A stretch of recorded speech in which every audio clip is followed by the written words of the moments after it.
Le vent, la houle et la pression font partie de leur quotidien. Frédéric, Vincent et Henri sont 3 plongeurs professionnels spécialisés dans le BTP et en ce moment même, ils construisent un émissaire en mer. C'est un reportage de Cécile Thomas sur des images sous-marines de Ronan Créache.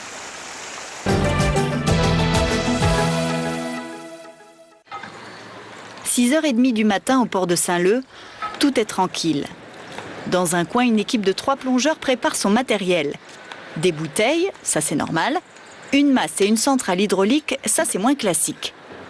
Nos plongeurs scaphandriers travaillent en mer sur le chantier de la station d'épuration de Saint-Leu. Leur équipement est lourd. Ils font des travaux de BTP sous l'eau et cela demande un minimum d'organisation.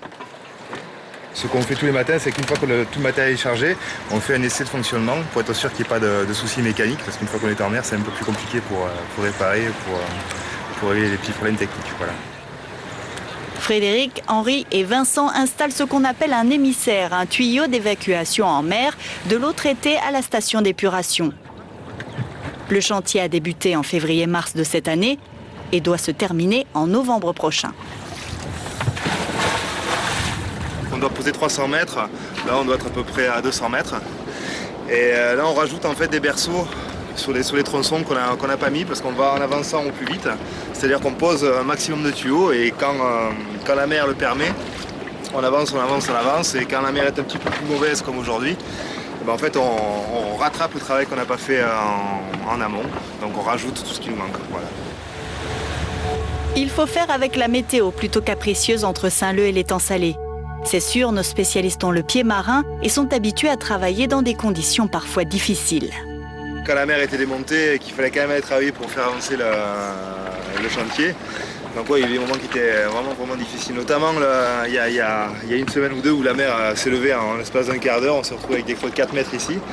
Et il a fallu qu'on enlève vraiment tout le matériel très rapidement et qu'on se sauve, c'était le cas de le dire. Mais bon, ça s'est bien passé. Mais pour que le chantier avance, il faut souvent s'accrocher, c'est le cas de le dire, et les positions au fond de l'eau sont parfois acrobatiques. Des fois, la position du poulpe, elle est très connue. Non, mais après, on essaie de se raccrocher un peu à tout ce qu'on peut, hein, parce que des fois, c'est vrai qu'il y a de la houle, et il y a du courant aussi, donc on s'accroche avec les jambes, là où on peut, les mains, les bras, un peu tout, quoi. Là, c'est sport, hein, c'est sport, mais c'est bien.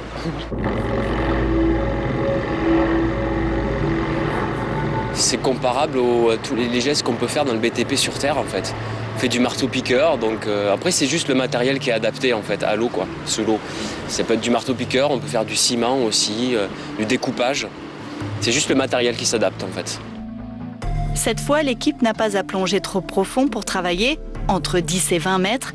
Les poissons curieux les observent. C'est un plaisir et pas des moindres pour nos plongeurs passionnés.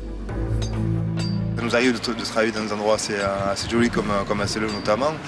On est centré sur ce qu'on fait au quotidien. Donc en fait, le milieu, quelque part, on l'oublie bien souvent. Et donc c'est pas du tout de la plongée loisir, quoi.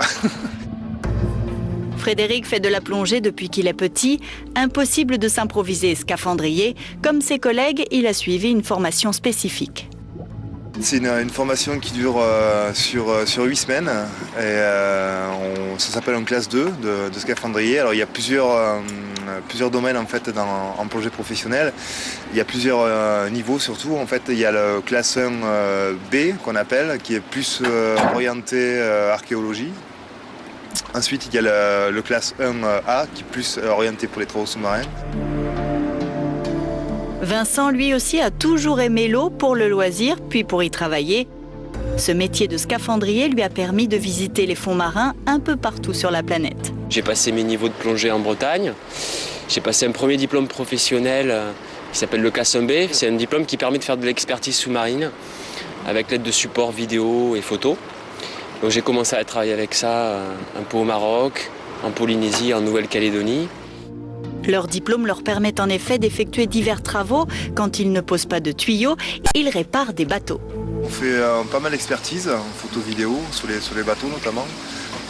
Donc ça peut aller de boucher une tape pour remplacer une vanne à l'intérieur du bateau ou faire de la soudure sous-marine, ce qui nous arrive assez fréquemment sur les bateaux. changer les anodes, ça c'est encore sur les bateaux. Ensuite on peut poser les pipes comme on est en train de faire à Saint-Leu, fabriquer des quais, faire du béton sous l'eau, renflouer les épaves, faire de la destruction d'épaves à l'explosif. En fait c'est un domaine très vaste en fait. Très loin des épaves et des fonds marins, Henri n'a pas toujours été scaphandrier. Il ne travaillait même pas dans le BTP. Je travaillais dans les assurances et puis ça me plaisait pas. En fait, j'ai pris la liste des brevets d'État et j'ai regardé. Et là, j'ai vu plongée subaquatique. Et là, voilà, l'étincelle s'est faite, la lumière s'est allumée. Et puis, je me suis dit, tu vas faire de la plongée sous-marine. Et j'ai fait mon baptême le 11 avril 2000. Moi, ce qui me plaît, c'est que, en fait, chaque chantier est différent. On ne fait jamais la même chose, même si un émissaire, ça reste un émissaire. La technique pour poser, par exemple, un émissaire ne sera jamais la même. Donc, à chaque fois qu'on fait un travail, c'est différent. En raison de la pénibilité du travail, les plongeurs ne peuvent rester dans l'eau que 3 heures par jour. Quand le temps est trop mauvais pour sortir le bateau, ils participent aussi à quelques travaux à terre où ils préparent les fameux berceaux qu'ils doivent poser au fond de l'eau. Tous les membres de l'équipe préfèrent reprendre masques et palmes dès que possible et retrouver ces décors qui leur sont si familiers. J'aimerais maintenant vous présenter une entreprise artisanale qui travaille le fer forgé. Depuis 1850, la famille Dorgler transmet son savoir-faire de génération en génération. Et en 2004, ils se sont installés sur l'île de la Réunion.